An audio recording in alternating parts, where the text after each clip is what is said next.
Radhe Radhe everyone. So guys, आज की 14 जुलाई की राधा कृष्ण पुनर्मिलन गाथा की स्टोरी अपडेट को शुरू करते हैं। शो की स्टार्टिंग में दिखाया जाता है नारद मुनि को, जो कि सो रहे होते हैं और सोच रहे होते हैं, मुझे ऐसा आभास हो रहा है कि कल जो है राधा रानी कृष्ण को मना कर ही रहेगी और एक अष्टभार्या का चयन कर ही लेगी।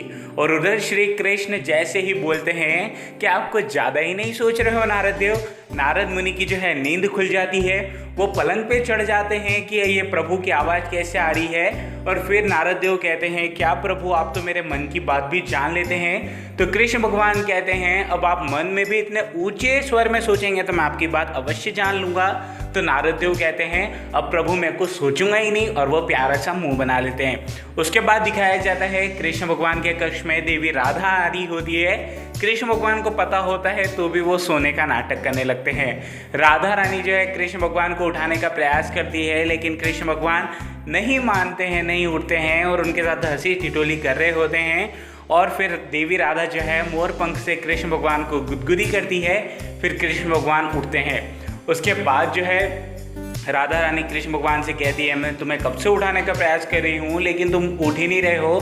तो कृष्ण भगवान कहते हैं, आधी रात का समय है राधा, मुझे गहरी नींद आ रही थी तो मैं कैसे उठूँगा, मुझे तो पता ही नहीं था तुम भी आई हो। तो उसके बाद जो है राधा रानी कहती है, कृष्ण मेरा मन बहुत ज़्यादा अधीर हो रहा है। तो कृष्ण भगवान कहते हैं, अब तुम्हारा मन अधीर हो रहा है तो इसमें मैं क्या करूँ राधे। उसके बाद जो है देवी राधा कहती है, कृष्ण तुम्हें उपवास करने की क्या ज़रूरत है, आज तक तुमने कभी भी उपवास नहीं किया है, मुझे पता है तुमसे भूख सहन नहीं होती। तो कृष्ण भगवान कहते हैं, देखो राधा, ये यज्ञ कौन सा है, अश्वमेध यज्ञ। सम्राट कौन है द्वारिका का, मैं। तो ये यज्ञ करने के बाद जो है चक्रवर्ती सम्राट कौन बनूंगा, मैं बनूंगा। तो यज्ञ में उपवास भी किसको रखना पड़ेगा, मुझे रखना पड़ेगा। उसके बाद थोड़ी वार्तालाप होती है, फिर राधा रानी चली जाती है। कृष्ण भगवान कहते हैं, मुझे सोने दो राधा, मुझे बहुत ज़ोर से नींद आ रही है। उसके बाद सुबह का दृश्य दिखाया जाता है। 8 रानियाँ तैयार होती है शिव मंदिर जाने के लिए, पूजा अर्चना करने के लिए, लेकिन देवी राधा आने में थोड़ी सी लेट हो जाती है। इस बीच श्री कृष्ण जो है सांब के मज़े ले लेते हैं। वो कहते हैं, सांब अष्टभार्या में तुम क्या कर रहे हो, तुम्हारा क्या काम है। देवी जामवंती कह देती है कि सांब को मैंने बुलाया है। फिर देवी राधा भी थोड़ी देर पश्चात आरती की थाल लेके आ जाती है। तो कृष्ण भगवान उनके साथ उन्हें चलने से मना कर देते हैं। और वो कहते हैं कि मैं इसलिए मना कर रहा हूँ क्योंकि मैं जब महल लौटूँगा तो मैं चाहता हूँ कि मैं उपास राधा तुम्हारे हाथ के बने भोजन से खोलूँ। देवी राधा दुखी हो जाती है। बलराम दाऊ भी कहते हैं, कान्हा ये तुमने उचित नहीं किया, कल अश्व पूजन में भी तुमने ऐसा ही किया था और आज भी तुमने ऐसा ही किया। तो राधा रानी कहती है, नहीं दाऊ कोई बात नहीं, रहने दीजिए। सभी कोई प्रस्थान कर जाते हैं। नारद मुनि देवी राधा से कहते हैं, आप बहुत महान हैं, आपका प्रेम बड़ा महान है। और देवी राधा इस बीच चली जाती है।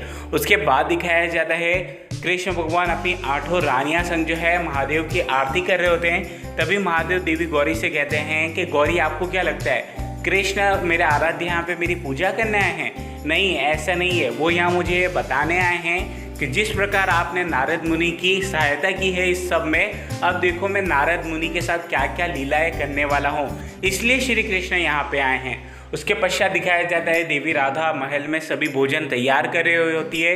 इधर सभी अष्टभार्या कृष्ण भगवान जो है महादेव की आरती कर रहे होते हैं। तभी आरती पश्चात नारद मुनि कहते हैं कि प्रभु अब चलिए, दोपहर का समय हो चुका है, महल चलिए। वैसे भी देवी राधा ने बड़ा ही बोला था कि दोपहर तक सभी को महल ले आना, सभी को भूख लगी होगी।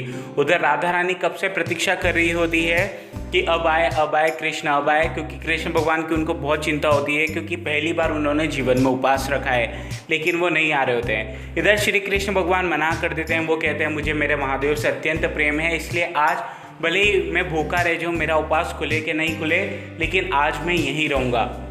उसके बाद दिखाया जाता है श्री कृष्ण भगवान कहते हैं कि उपवास खुलना है तो हम यहीं से भी व्यवस्था कर सकते हैं।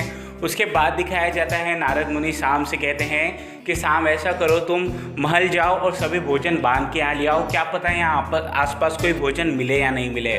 फिर सभी 8 रानियाँ जो है 8 दिशाओं में भोजन तलाशने जाती है, लेकिन दूर दूर तक कोई भी मनुष्य तक नहीं दिखता, भोजन तो दूर की बात। उधर सांब जो है जाता है देवी राधा के समक्ष ये सब बात बोलता है बढ़ा चढ़ा के, और सारा भोजन देवी राधा पैक कर देती है।